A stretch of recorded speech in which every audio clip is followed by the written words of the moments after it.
నేను ప్రతిభను కాపీ చేయగలను. అధ్యాయం 1 0001 చిందరవందరగా పడకగది, ఒక చెక్క మంచం. నా తల నొప్పిగా ఉంది. నేను ఇంకా బతికే ఉన్నానా? టియాన్ అస్తవ్యస్తమైన ఆలోచనలు మెల్లగా తొలగిపోయాయి మరియు అతని మనసులో మునుపటి జ్ఞాపకాలు ఒక్కొక్కటిగా బయటపడ్డాయి. అదే సమయంలో జ్ఞాపకాల యొక్క కొత్త తరంగం అతని స్వంత ఆత్మతో కలిసిపోతుంది. కాబట్టి నేను దాటాను. అతను ఘాటుగా నవ్వాడు. ఈ శరీరం అతనిది కాదు. అతని పేరు మరియు ఇంటి పేరు ఉన్న యువకుడు. అతను 2019 యుగం నుండి వచ్చాడు. కాని ఇప్పుడు అది 2119. దీనిని మొదటి 100 సంవత్సరాలు అని కూడా పిలుస్తారు. అంటే అతను 100 సంవత్సరాల తరువాత యుగానికి వచ్చాడు. 100 సంవత్సరాల తర్వాత యుగాన్ని గెంకి యుగం అని కూడా పిలుస్తారు. దీనిని ప్రతిభ యొక్క యుగం అని కూడా పిలుస్తారు. గత 100 ఏళ్ల నాటి టియాన్ మనసులోని వార్తలు ఒక్కొక్కటిగా జీర్ణించుకున్నాయి.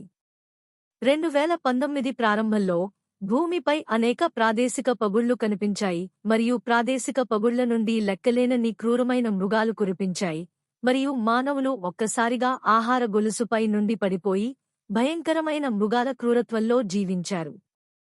క్రూరమైన మృగాల ఎదురుగా మానవులు వాటిని ఉష్ణ ఆయుధాలతో నాశనం చేయడానికి ప్రయత్నించారు. కాని స్వర్గం మరియు భూమి మధ్య ఒక రహస్యమైన పదార్థం కనిపించింది. దీనిని తరువాతి వ్యక్తులు యువాన్ క్వి అని పిలుస్తారు మరియు ఈ యువాన్ క్వి థర్మల్ ఆయుధాల నిర్మాణాన్ని నాశనం చేసింది. ఉష్ణ ఆయుధాలు చేయలేకపోయాయి. వాటి ప్రభావం చూపడానికి మరియు అంతిమ ఆయుధం యొక్క అణుబాంబు కూడా స్క్రాప్ మెటల్గా మారింది.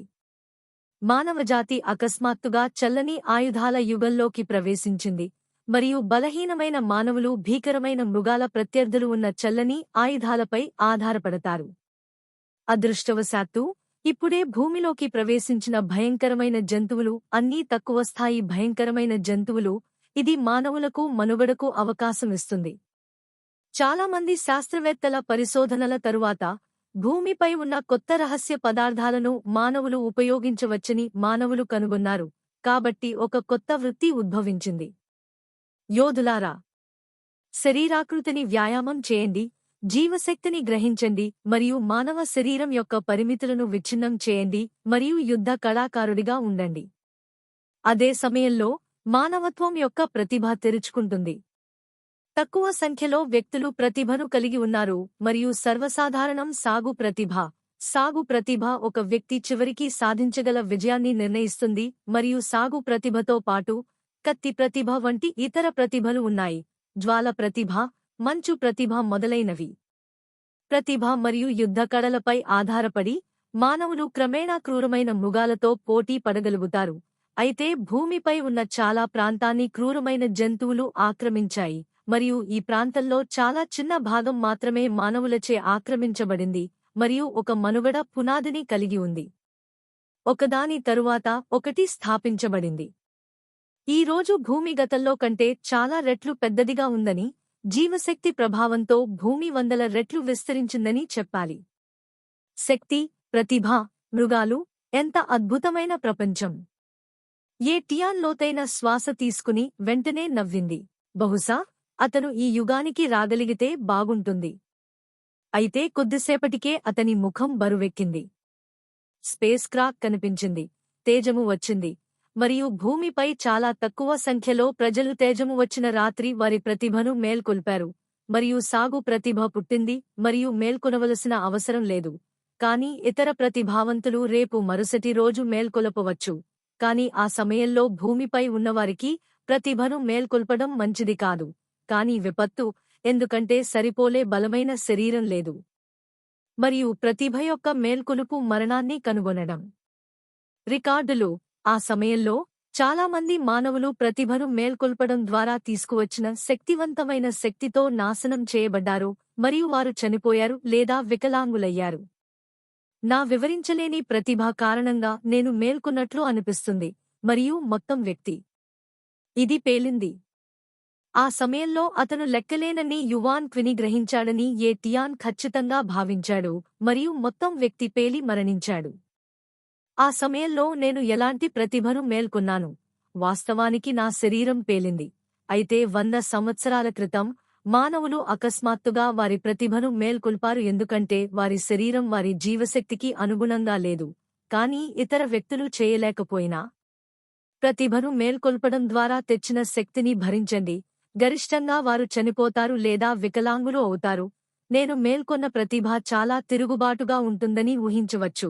కాని దురదృష్టవశాత్తు నేను దాటాను, మరియు ఎలాంటి ప్రతిభ నాకు తెలియదు. అది ఏ టియాన్ చాలా విచారించారు.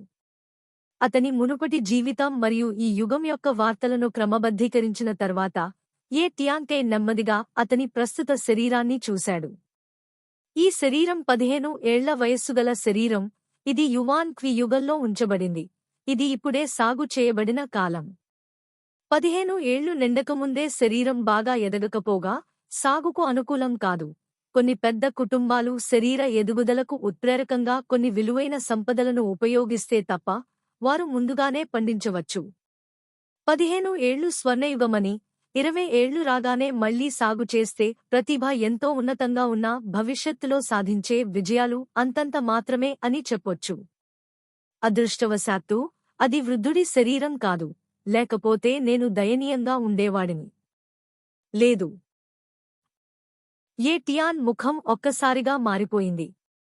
ఆఖరికి తన స్మృతిలోంచి ఒక విషయం గుర్తొచ్చింది. అదే ఈ దేహం ఇచ్చిన వరం. ఈ శరీరం యొక్క ప్రతిభ చాలా తక్కువ, చాలా తక్కువ. బలహీన ప్రతిభ.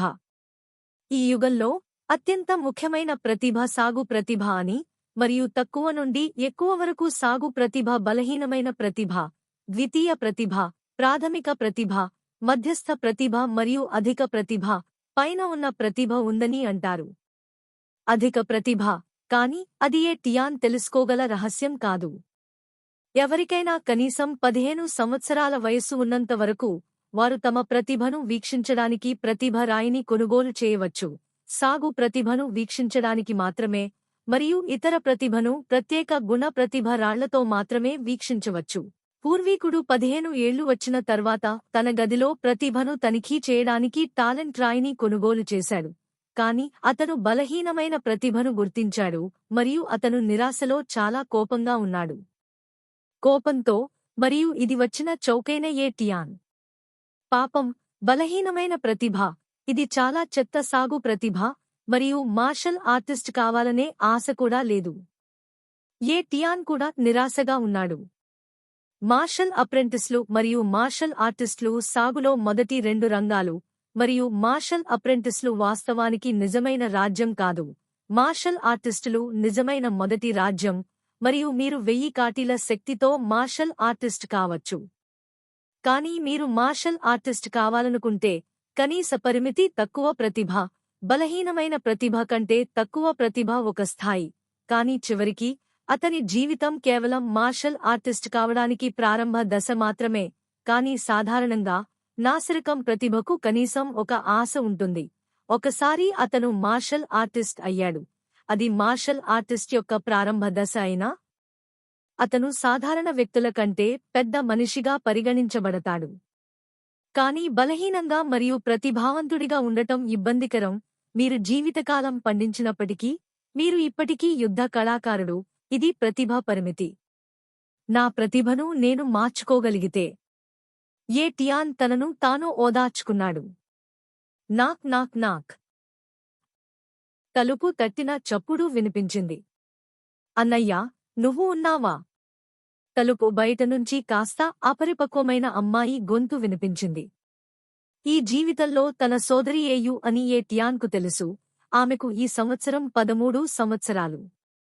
ఏ టియాన్ తలుపు తెరిచి చూడగా పింగాణి బొమ్మలాంటి అందమైన అమ్మాయి కనిపించింది.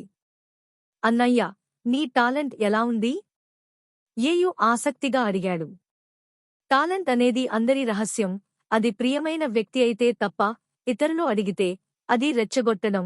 అన్నింటికంటే ఎవరైనా తమ ప్రతిభను ఇతరులకు తెలియజేయాలని కోరుకోరు. కొంతమంది అత్యంత ప్రతిభావంతులైన వ్యక్తులు ఇతరులు నిర్దిష్ట ప్రతిభను తెలుసుకున్న తర్వాత అది హత్యను ఆకర్షించవచ్చు. ఈ ప్రపంచంలో ఇలాంటివి ఎప్పుడూ జరగలేదు. కాబట్టి ఇతరుల ప్రతిభ గురించి ఎవరూ అడగకూడదు.